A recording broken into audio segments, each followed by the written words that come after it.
धमकियों से और खोखले फतवों से हम लोग डरने वाले नहीं हैं। मौलाना अगर एक कागज़ के टुकड़े पे लिख के दे देंगे कि आप इस्लाम से खारिज हो गए, क्या उनके कहने मात्र से हम इस्लाम से खारिज हो गए? कोई भी व्यक्ति इस चीज़ से डिनाई नहीं कर सकता कि वो प्रभु श्री राम के वंशज हैं, क्योंकि प्रभु श्री राम हमारे पूर्वज हैं। देखिए, ओवैसी साहब तो हमेशा नफ़रत की बात बोलते हैं और उनको ये मैं कहना भी चाहूँगी कि वो बाबरी नहीं भूलेंगे, लेकिन उन्होंने ये कैसे भूल गए कि वो इतिहास नहीं पढ़े हुए हैं लगता है, क्योंकि इतिहास में ये साफ लिखा हुआ है कि वो ज़मीन किसकी थी। काशी विश्वनाथ में जो ज्ञानवापी है वो भी विश्वनाथ जी का एक हिस्सा है। और विवादित जगह पे आप नमाज़ पढ़ भी नहीं सकते, क्योंकि वहाँ पे आपकी नमाज़ कबूल ही नहीं होगी। तो सीसी जो है वो लागू जल्द से जल्द कर देना चाहिए, क्योंकि हमें समान नागरिकता अधिकार अधिनियम के तहत ही लोगों को अपना जीवन बिताना भी चाहिए। देखिए, सत्ता तो नहीं बदलेगी, ये तो उनका भ्रम है, और सरकार तो मोदी जी की ही आएगी।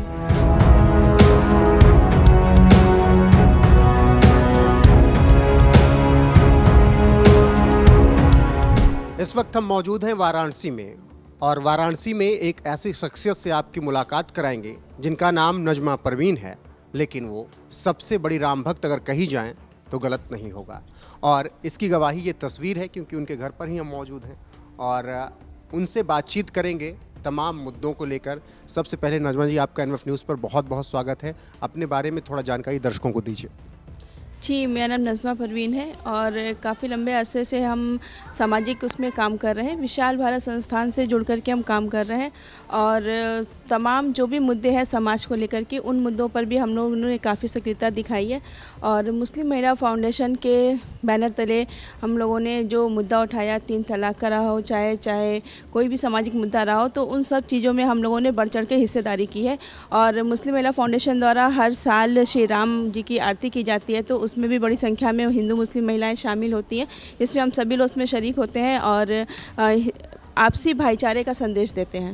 आपसी भाईचारे का संदेश देते हैं, श्री राम की भक्ति में मगन रहते हैं। अयोध्या भी आप लोग गए, लेकिन फतवा भी तो खूब जारी होता है आप लोग के खिलाफ। जी, फतवे तो जारी होते रहते हैं और धमकियाँ भी लगातार मिलती रहती हैं कि आप इस तरीके के काम करती हैं तो आपको जान से मार दिया जाएगा या फिर इस काम को करने के लिए मना किया था। लेकिन तमाम धमकियों के बावजूद हम लोग सच के साथ खड़े हैं और लगातार समाज के हित के लिए काम कर रहे हैं, क्योंकि इन खोखली धमकियों से और खोखले फतवों से हम लोग डरने वाले नहीं हैं। क्योंकि फतवा किसके बिना पे दिया जाता है? सवाल तो ये भी उठता है कि मौलाना अगर एक कागज़ के टुकड़े पर लिख के दे देंगे कि आप इस्लाम से खारिज हो गए, क्या उनके कहने मात्र से हम इस्लाम से खारिज हो गए? उनका ईमान उनके साथ है, हमारा ईमान हमारे साथ है। तो इस्लाम जो सही रास्ते पे चलने की जो सलाह देता है, उस सही रास्ते पे हम लोग चल रहे हैं और हम लोग उनके किसी भी खोखली धमकी से नहीं डरते। आप कह रहे हैं कि इस्लाम जिस रास्ते पर चलने के लिए कहता है, क्या इस्लाम कहता है कि नाम नजमा परवीन हो और भगवान राम की पूजा करें? देखिए, भारत में रहने वाला कोई भी व्यक्ति इस चीज़ से डिनाई नहीं कर सकता कि वो प्रभु श्री राम के वंशज हैं, क्योंकि प्रभु श्री राम हमारे पूर्वज हैं और भारत का हर एक नागरिक, यहाँ से जो भी उनके पूर्वज रहे होंगे वो कन्वर्ट होकर के मुसलमान बने। तो मुसलमान होने के नाते हम भी कहेंगे हमारे भी पूर्वज कहीं ना कहीं हिंदू रहे होंगे और उनसे कन्वर्ट हो करके हम लोग मुसलमान बने होंगे। तो हमारे पूर्वज भगवान श्री राम हैं और हम लोग उनके अंदर आस्था रखते हैं। और भारत क्योंकि धर्मपरायण देश है और सभी धर्मों की यहाँ समान से इज्जत की जाती है और सभी धर्मों को एक साथ देखा जाता है। तो हम अपने देश की एकता अखंडता बनाए रखने के लिए हम सभी का ये दायित्व है कि सभी लोग मिलजुल करके एक साथ रहें। और जो विरोधी ताकतें हैं, जो हमेशा ये कहती रहती है कि हिंदू मुसलमान के नाम पे लोगों को बंटवारे की राजनीति जो करती है, अपनी अपनी राजनीतिक रोटियां सेकती है, तो उनके लिए भी एक ये तमाचा है और एक ये मिसाल भी है कि हम लोग उनको ये बताते हैं कि हम कहीं से भी अलग नहीं हैं। आप देखेंगे कि जब आज़ादी की लड़ाई लड़ी गई तो उस समय भी हिंदू और मुसलमान चाहे और भी वर्ग के लोगों, सारे लोगों ने बढ़ चढ़ कर के हिस्सा लिया और अपने देश की आज़ादी में पूरा सहयोग किया। लेकिन कुछ वजह ऐसी हो गई और राजनीतिक सत्ता के लिए भी भूख जो थी, उसके वजह से भी हिंदुस्तान और पाकिस्तान का बंटवारा किया गया। उस समय सोचिए कितना दर्द रहा होगा लोगों के अंदर कि जिन्होंने मिल करके भारत के देश की आज़ादी के लिए लड़ाई लड़ी और वो जब आज़ाद हुआ तो हिंदुस्तान और पाकिस्तान में बंटवारा हो गया। तो यहाँ देश का बंटवारा नहीं हुआ, यहाँ तो 2 दिलों का बंटवारा हो गया और खाइयों में लोगों को बांट दिया गया। आप कह रहे हैं कि सब मिलजुल कर रहे हैं, लेकिन इसी देश में ओवैसी कहते हैं कि हम 6 दिसंबर नहीं भूलेंगे। शफीकुर रहमान बर्ग कहते हैं, सपा से सांसद हैं, कि बाबरी हमेशा ज़िंदा थी, ज़िंदा ही रहेगी और वक्त आएगा हमारा, हम दिखा देंगे। देखिए, ओवैसी साहब तो हमेशा नफ़रत की बात बोलते हैं और उनको ये मैं कहना भी चाहूँगी कि वो बाबरी नहीं भूलेंगे, लेकिन उन्होंने ये कैसे भूल गए कि वो इतिहास नहीं पढ़े हुए हैं लगता है, क्योंकि इतिहास में ये साफ लिखा हुआ है कि वो ज़मीन किसकी थी, उस पे किसका अधिकार था और वो प्रभु श्री राम का ही जन्म स्थल था। तो जो जो जिसका था उसको उसका हक मिल गया। तो अब ये याद रखें या भूल जाए, ये इनकी चिंता है, हमारी नहीं। ज्ञानवापी पर भी यही कह रहे हैं कि सब मस्जिदें छीन लोगे क्या, हम लोग कहाँ रहें।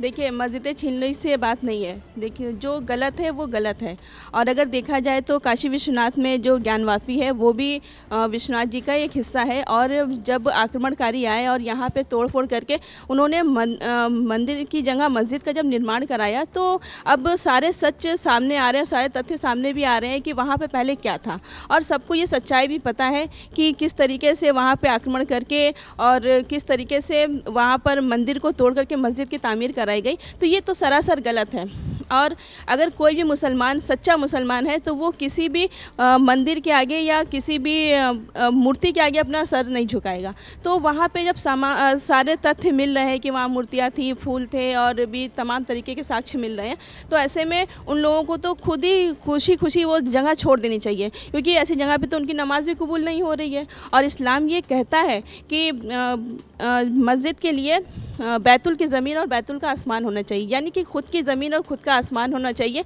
और विवादित जगह पे आप नमाज़ पढ़ भी नहीं सकते, क्योंकि वहाँ पे आपकी नमाज़ कबूल ही नहीं होगी। जब आपकी नमाज़ कबूल नहीं हो रही है तो आपका ईमान कहाँ रह गया और आप क्यों वहाँ पे गलत कर रहे हैं।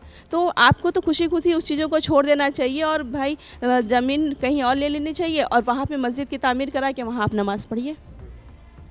अब आ जाएं, कुछ और मुद्दे हैं। यूसीसी देश में लागू करने की बात चल रही है। उत्तराखंड जैसे राज्य में ड्राफ्ट तैयार हो गया है, यूपी में बात चल रही है, राजस्थान में बात चल रही है। आपको लगता है यूसीसी लागू होना चाहिए? जी बिल्कुल, यूसीसी लागू होना चाहिए, क्योंकि हम एक देश में रहते हैं और भारत ऐसा देश है जो संवैधानिक पद्धति से चलता है। तो हमारे देश में सभी के लिए कानून बराबर होना चाहिए, किसी भी व्यक्ति के लिए या किसी भी धर्म के लिए अलग अलग कानून नहीं होना चाहिए। तो यूसीसी जो है वो लागू जल्द से जल्द कर देना चाहिए, क्योंकि हमें समान नागरिकता अधिकार अधिनियम के तहत ही लोगों को अपना जीवन बिताना भी चाहिए और ये लागू करने से सबको समानता का अधिकार भी मिल जाएगा। क्योंकि जो हम लोग जो आप मुसलमान खासकर ये चिल्लाते हैं कि नहीं उनको शरिया के हिसाब से चाहिए, तो आप बताइए जब ज़मीन जायदाद का मामला होता है या चोरी का मामला होता है या किसी की मौत का मामला होता है तो हम किसका दरवाज़ा खटखटाते हैं? तो हम जब भी दरवाज़ा खटखटाते हैं तो वो जा कर के कोर्ट में ही जाते हैं और कोर्ट से ही इंसाफ मांगते हैं। तो ऐसे में कुछ कुछ चीज़ों में हम क्यों विरोध कर रहे हैं? तो समान नागरिकता अधिनियम बिल पारित होना चाहिए और सबको उसका सहर्ष स्वागत भी करना चाहिए। इस देश में एक तबका ऐसा है जो कहता है कि जब से मोदी आए, जब से योगी आए, मुसलमान बहुत डरा है, बहुत अत्याचार हो रहा है, बुलडोजर किसी भी मुस्लिम के घर कभी भी चल जाता है। आप लोग भी उसी समुदाय से आते हैं, क्या ऐसा है? बिल्कुल ऐसा भी नहीं है कि जो मुसलमान के घर बुलडोजर चला है वो खड़ा हो जो वो बता दे किसके घर बुलडोजर चला है। रही बात मोदी और योगी के आने से जो लोगों में ये भ्रम फैला रहे हैं लोग कि मुसलमानों को बहुत खतरा, तो ऐसा कुछ भी नहीं। ये बस लोगों को अलग करने की बात कर रहे हैं, क्योंकि जब आप देखें विकास होता है तो सबके लिए होता है, ना किसी हिंदू के लिए होता है, ना किसी मुसलमान के लिए होता है, ना किसी सिख के लिए होता है, ना किसी पारसी, ना जैन या बौद्ध के लिए होता है, वो सबके लिए समान होता है। तो जब देश का विकास हो रहा है तो हम सभी लोग उसके अंदर सहयोग दें। और माननीय प्रधानमंत्री ने तो बहुत सारे विकास के भी कार्य किए और बहुत सारी अच्छी योजनाएँ भी लाई, जिससे सभी को राहत मिल रही है और सभी को चीज़ें मिल रही है। और रही बात मुसलमानों की, तो जो 3 तलाक जैसे मामलों को उन्होंने ख़त्म किया, उसके वजह से जो बेटियों की जो ज़िंदगी बर्बाद हो रही थी, एक साथ ही 3 तलाक कह देने में उनकी ज़िंदगियाँ ख़राब हो जाती। तो ऐसे में उस पर कानून ला करके भी बहुत बड़ा काम किया है मोदी जी ने और सारे बेटियों को सुरक्षा प्रदान की है। और उत्तर प्रदेश में योगी आदित्यनाथ को लेकर क्या कहें? जी, योगी आदित्यनाथ जी भी अच्छा काम कर रहे हैं और उत्तर प्रदेश की बहुत सारी चीज़ें को में भी बदलाव आया है।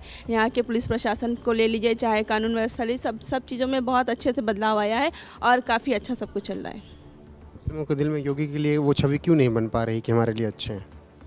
देखिए, हमारे दिल में तो है कि वो उनकी छवि अच्छी है और बाकी के दिल में क्या है उसका तो नहीं कहते, क्योंकि चंद ऐसे लोग हैं, हमने आपसे कहा ना कि समाज में बहुत सारे तरीके के लोग हैं और जो नहीं चाहते कि एकता है, तो उनके दिमाग में है। और ऐसा नहीं है कि सब मतलब खराबी चाहते हैं, सब चाहते हैं कि सब मिल करके रहें। और कुछ ही लोग हैं, मतलब हम ये कह लेंगे 100 में से 4 या 5 लोग ऐसे होंगे जो गलतफहमी फैला रहे हैं। 2024 में आप क्या देख रहे हैं? तीसरा टर्म आ रहा है मोदी का या फिर सत्ता बदल रही जैसा कांग्रेस कह रही, न्याय यात्रा चल रही। देखिए, सत्ता तो नहीं बदलेगी, ये तो उनका भ्रम है, और सरकार तो मोदी जी की ही आएगी। नहीं, उससे कोई फ़र्क नहीं पड़ने वाला, क्योंकि सबको सच्चाई पता ही 70 साल कांग्रेस ने किस तरीके से देश को लूटा और उनका क्या कार्यकाल रहा है। तो इसलिए जनता भी जाग चुकी है और जान चुकी है। इस वजह से भी सब कहें कि मोदी का युग अच्छा था और एक बार फिर से मोदी सरकार ही आएगी। मतलब अगर मैं ये पूछूं कि 70 साल में अगर कांग्रेस 62-63 साल जो भी रही, मुस्लिमों के लिए केवल उन्होंने वोट बैंक का वोट ही खींचा, उनके लिए कुछ किया नहीं किया? जी बेशक, उन्होंने सिर्फ वोट की राजनीति की और कभी भी उनके भलाई के लिए नहीं सोचा। आप सोचिए कि जब जिस स्थिति में मुसलमान पहले था, उसी स्थिति में मुसलमान अब भी है। ना उनकी पढ़ाई का स्तर ऊंचा हुआ, ना तो उनके रोजगार का स्तर ऊंचा हुआ, ना तो उनकी सामाजिक स्थिति बदली। हर जगह आप देखेंगे तो सारी स्थिति वहीं की वहीं आ गई। बुनकर का बच्चा उसी बुनकारी में लगा हुआ है, उसी जगह जी रहा है, मर रहा है, और वैसी उनकी स्थिति सारी वैसी है। गरीबी का आलम वही है, रोजगार का आलम वही है, तो कहाँ बदलाव आया? आपने तो सिर्फ हिंदू मुसलमान के बंटवारे के नाम पर सिर्फ वोट बैंक की अपनी राजनीति की और वोट लिया और चलते बने। देश के प्रधानमंत्री को लेकर आपने काफ़ी रिसर्च की है, पीएचडी तक की है, कुछ विस्तार से बताइए उनके बारे में। क्या कुछ पढ़ा, कैसे पीएचडी करने का मन आया? देखिए, अगर देश की राजनीति को समझना है तो मोदी जी को पढ़ना बहुत ज़रूरी हो जाता है, कि जिस तरीके से उन्होंने सामाजिक स्तर पे और पूरे देश पे अपनी छवि बनाई है, वो काफ़ी सराहनीय है। और उन्होंने जिस तरीके से काम किया और उनके जो काम का अंदाज़ है वो भी काफ़ी अच्छा है। तो उनके ऊपर मैंने रिसर्च किया और उनके ऊपर मैंने पीएचडी भी की है। तो मोदी जी का जो सारा काम है वो बहुत ही अच्छा है, और वो एक देश के सच्चे लीडर हैं। वो क्योंकि एक धर्म या जाति विशेष के लिए काम नहीं करें, वो पूरे देश के लिए काम करें और समाज के लिए काम करें। और आज समाज को ऐसे लीडर की ज़रूरत है जो सभी चीज़ों से, धर्म जाति से ऊपर उठकर राष्ट्र की सेवा कर सके। एक व्यक्ति विशेष पर पीएचडी करनी हो तो किस तरीके से, क्या प्रोसेस होता है? जी, प्रोसेस तो सारा वैसे ही होता है। बहुत सारे लोगों ने पहले विरोध भी किया था कि व्यक्ति विशेष पे कैसे हो गया, लेकिन फिर भी तमाम लोगों ने भी, बहुत सारे लोगों ने सपोर्ट भी किया। तो इन सारी चीज़ों के बीच में निकल करके हमने उनके ऊपर पीएचडी की और मेरी पीएचडी भी पूरी हो गई। केवल पीएम मोदी ही क्यों? पहले के पीएम मनमोहन सिंह या राहुल गांधी या केजरीवाल, और क्यों कोई नहीं, केवल नरेंद्र मोदी? तो मैंने आपको बताया कि मोदी जी, अगर भारत की राजनीति को समझना है तो मोदी जी के ऊपर पढ़ना ज़रूरी है। और मोदी जी भी एक सच्चे लीडर है, क्योंकि वो, हमने कहा ना आपसे कि धर्म और जाति से ऊपर के वो देश के लिए काम कर रहे हैं, और उन्होंने जो भी काम किया सबके लिए किया। उन्होंने कभी भी वोट बैंक में ये नहीं कहा कि हमको हिंदुओं का चाहिए या मुसलमानों का चाहिए या किसी एक के लिए काम किया। उन्होंने सबके लिए काम किया, सबका साथ सबका विकास किया उन्होंने। तो इसलिए हमने मोदी जी को भी चुना। और बहुत सारे लीडर हैं, ऐसा नहीं कि बहुत सारे लीडर, लेकिन मोदी जी एक ऐसे शख्स हैं जिन्होंने सबके लिए सोचा है, तो इसलिए हमने मोदी जी को ही चुना। एक सवाल और, कांग्रेस के एक नेता आचार्य प्रमोद कृष्णम, वो कहते हैं कि पीएम मोदी में दैवीय शक्ति दिखती है। जब उनको देखिए, उनकी चेहरे की चमक देखिए, तो ऐसा लगता है कि ऊपर से ईश्वर का हाथ है। आपको भी ऐसा नजर आता है कि हाँ, कुछ शक्ति है इसीलिए? देखिए, जब इंसान के अंदर कोई दैवी शक्ति होती है तभी वो इतना बड़ा काम कर सकता है। तो नेचुरल बात है कि उनके अंदर भी दैवी शक्ति होगी, और वो धर्म के साथ साथ चल करके धर्म प्राण भी है, और धार्मिक उससे चल करके वो देश की रक्षा कर रहे हैं, सेवा कर रहे हैं। तो ये थी हमारी साथ नजमा परवीन, और इन्होंने हर एक मुद्दे पर बेबाकी से अपनी राय रखी। और एनएफ न्यूज़ को अगर आप अभी तक सब्सक्राइब नहीं किए हैं तो कर लीजिएगा। अपने सहयोगी पिंटू के साथ रोहित पांडे, वाराणसी।